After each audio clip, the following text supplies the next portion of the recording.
13वीं शताब्दी में महाराष्ट्र का अधिकांश भाग यादव वंश के अधीन था, लेकिन 14वीं सदी में दिल्ली के खिलजी शासकों ने इस राज्य को जीत लिया। भारत का इतिहास महान साम्राज्यों और वीर योद्धाओं की कहानियों से भरा हुआ है।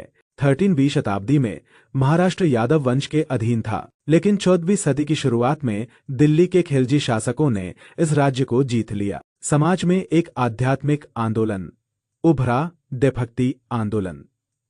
इस आंदोलन ने लोगों को सिखाया कि महाराष्ट्र में ज्ञानेश्वर, नामदेव, तुकाराम और रामदास जैसे संतों ने मराठी भाषा में भक्ति का संदेश फैलाया।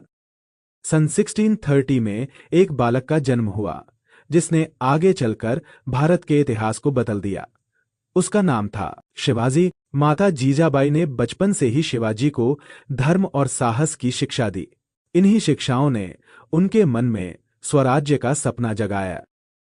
सिर्फ 16 वर्ष की आयु में शिवाजी ने अपने अभियान शुरू कर दिए। उन्होंने छोटे छोटे किलों पर कब्जा करना शुरू किया और धीरे धीरे अपनी शक्ति बढ़ा। समुद्री तटों की सुरक्षा के लिए शिवाजी ने एक शक्तिशाली नौसेना बनाई। शिवाजी ने गुरिल्ला युद्ध की रणनीति अपनाई। इस रणनीति में छोटी सेना तेज गति और अचानक हमलों से बड़ी सेनाओं को हराती थी। बीजापुर के सुल्तान ने शिवाजी को हराने के लिए अपने सेनापति अफजल खान को भेजा। अफजल खान ने शिवाजी को धोखे से मारने की योजना बनाई, लेकिन शिवाजी पहले से सतर्क थे। उन्होंने वाघ नख नामक हथियार। इसके बाद शिवाजी ने मुगलों के धनी व्यापारिक शहर सूरत पर हमला किया और वहां से भारी संपत्ति प्राप्त की। मुगल सम्राट औरंगजेब ने शिवाजी को आगरा के दरबार में बुलाया, लेकिन वहां उनका अपमान किया गया। औरंगजेब ने शिवाजी को नजरबंद कर दिया, लेकिन शिवाजी ने एक अद्भुत योजना बनाई और मिठाइयों की टोकरी में छिपकर वहां से भाग निकले।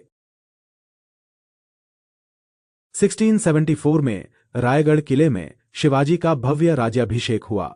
उन्हें छत्रपति शिवाजी महाराज की उपाधि दी गई। शिवाजी के बाद मराठा शक्ति तेजी से बढ़ी और उनका साम्राज्य भारत के बड़े हिस्सों में फैल गया।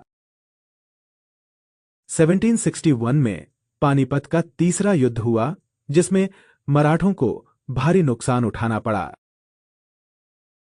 मराठा इतिहास में अहिल्याबाई होलकर जैसी महान शासिकाएं भी हुईं, जिन्होंने अपने राज्य को बुद्धिमानी और न्याय से चलाया। ताराबाई ने मुगलों के खिलाफ मराठा संघर्ष को आगे बढ़ाया और मराठा स्वतंत्रता को बनाए रखा। कान्होजी आंग्रे के नेतृत्व में मराठा नौसेना ने यूरोपीय शक्तियों को भी चुनौती दी। मराठों ने भारतीय संस्कृति, भाषा और परंपराओं के पुनर्जागरण में महत्वपूर्ण योगदान दिया। लेकिन 19वीं सेंचुरी की शुरुआत में अंग्रेजों की शक्ति बढ़ने लगी। 3 एंग्लो मराठा युद्धों के बाद 1818 में मराठा साम्राज्य समाप्त हो गया। मराठों ने भारत के इतिहास में अपनी एक अमिट छाप छोड़ी है।